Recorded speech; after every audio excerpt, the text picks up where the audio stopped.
Company সাহেবকে চা খাও, চা নিয়ে আসো। পচার দোকান, হ্যাঁ কুমিল্লায় যখন উনি গেল বলে যে পচার দোকানের চা নিয়ে আসো। পচার দোকানের চা শুনে আব্বা একটু অবাক হলো, কী কয় আবার পচার দোকানের চা, এটা কেমন ধরনের কথা? কয় চাটা অনেক মজা।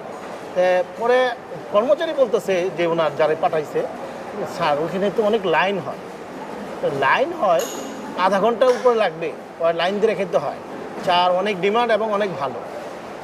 আমার আব্বা বললো যে পচা চা নাম দিছে, আবার লাইন ধরে চা খেতে হবে, আধা ঘন্টা লাইন ধরে আসতে হবে, এমন চাটাও খেতে হবে, আর নামটা তখন যে পচা নাম রাখছে, জিনিস ভালো।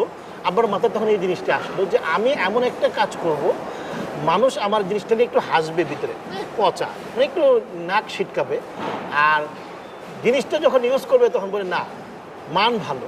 ওই স্লোগানটা আমার আব্বা ইয়ে করলো যে নামে নয় গুণে পরিচয় আলমের একজন পচা সভা, মানে নামটা না, তার কাজ গুণটা দেখে।